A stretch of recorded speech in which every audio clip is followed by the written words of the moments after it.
Sir నమస్కారం sir. నమస్తే. Sir AP elections తర్వాత ద పొలిటికల్ ఎడ్జ్ అనే ఒక సంస్థ సర్వే నిర్వహించి వాటి ఫలితాలను రిలీజ్ చేసింది సార్. అయితే ఇది ఎగ్జిట్ పోల్స్ అన్నట్టుగా సోషల్ మీడియాలో వైరల్ అవుతుంది.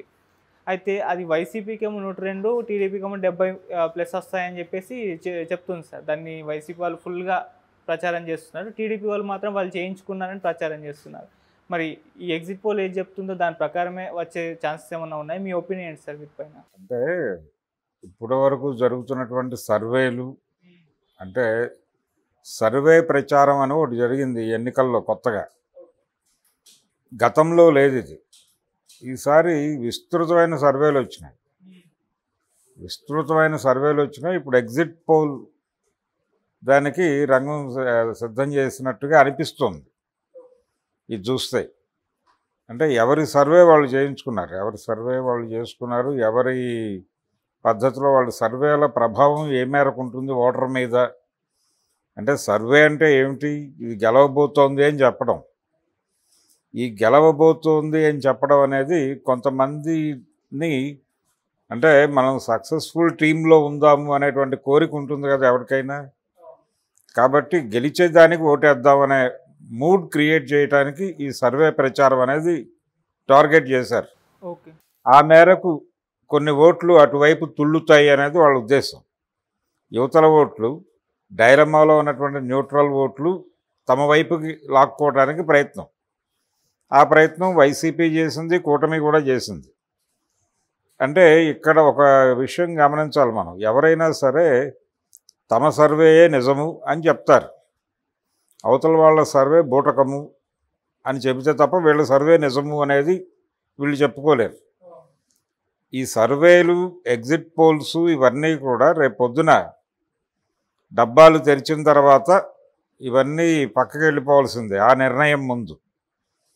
అయితే ఏపీ కండిషన్ ఏంటంటే అంటే కూటమి బలంగా ఉంది అని వాళ్ళు చెప్పుకున్నారు. జగన్ ఓడిపోయాడు, అయిపోయింది, కొత్త ప్రభుత్వం ఏర్పడబోతోంది, మంత్రులు వీళ్ళు, ఉప ముఖ్యమంత్రులు వీళ్ళు దాకా ప్రచారం చేశారు. చంద్రబాబు నాయుడు గారు అసలు మొదట వ్యూహం ఏంటంటే అయింది,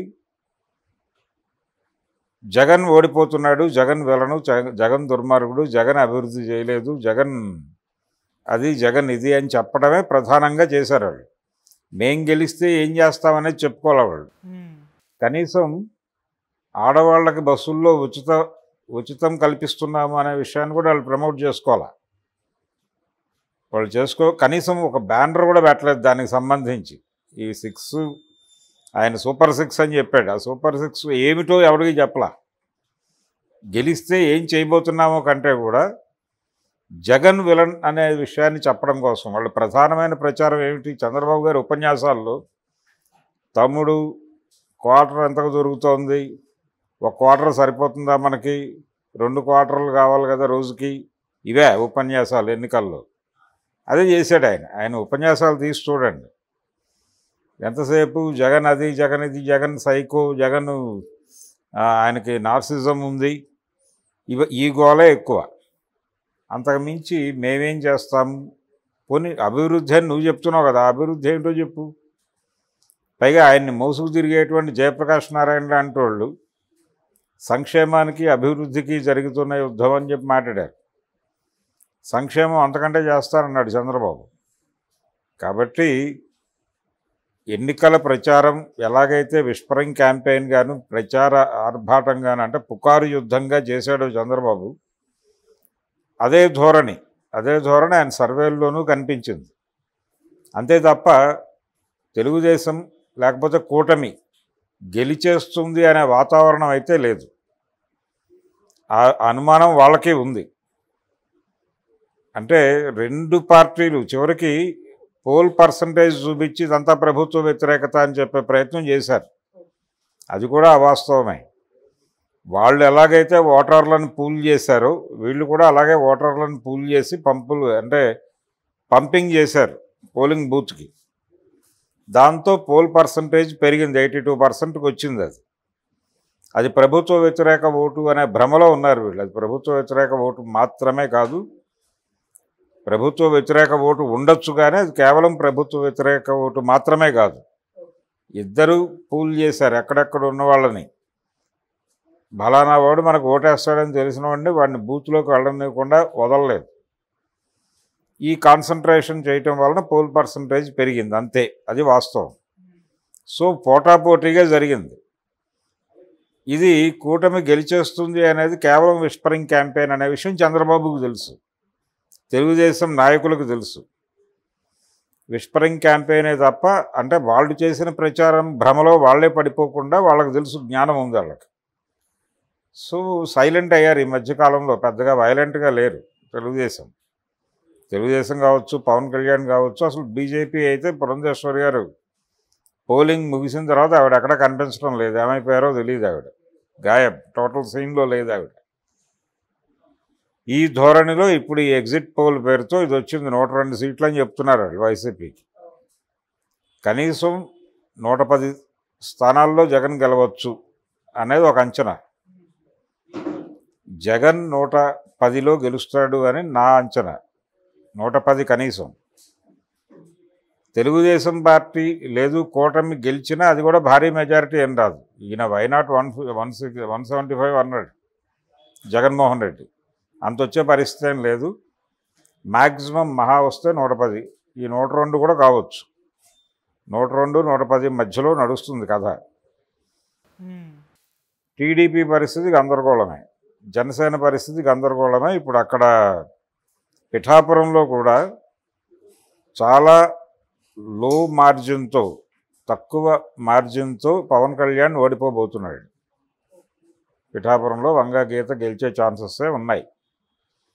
అందుకని కూటమి గెలుస్తున్నాను అనేది కేవలం విస్పరింగ్ క్యాంపెయినే తప్ప, గుసగుసల ప్రచారము, పుకారు యుద్ధము చేస్తాడు చంద్రబాబు నాయుడు గారు.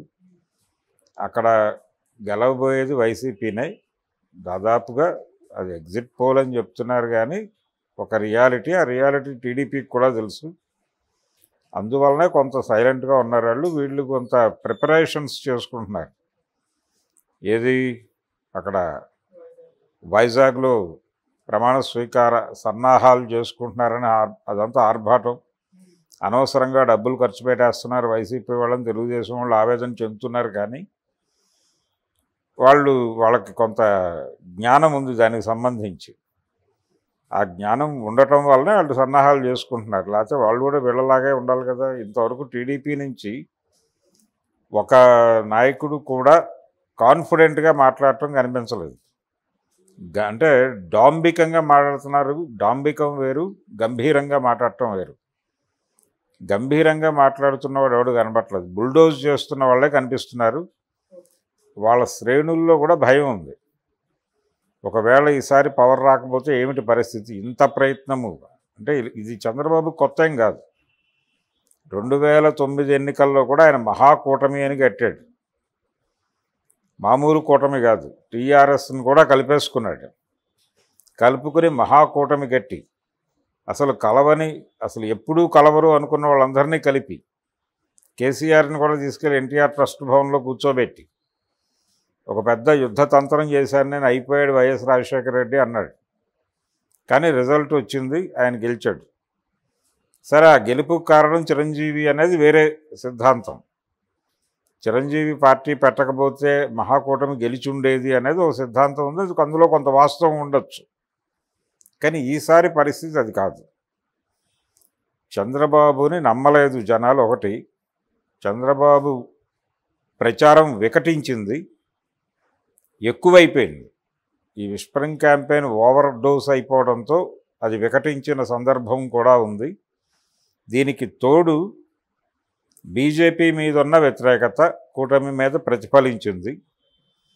అలా మోడీ కూడా వీళ్ళ ఓటమికి కొంత తన వ్యతిరేకత, కేంద్ర ప్రభుత్వ వ్యతిరేక ఓటు కూటమి ఓటుని దెబ్బతీసింది.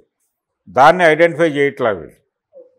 ఆ ప్రమాదాన్ని ఐడెంటిఫై చేసిన జ్ఞానులు కొంతమంది ఉన్నారు టీడీపీలో, గోరంట్ల బుచ్చయ్య చౌదరి లాంటి వాళ్ళు ముందే మాట్లాడారు ఇది కొంప ముంచేస్తుంది అని. అదే ముంచబోతోంది, అదే జరగబోతోంది. సో ఈ 102 అనేది కరెక్టే.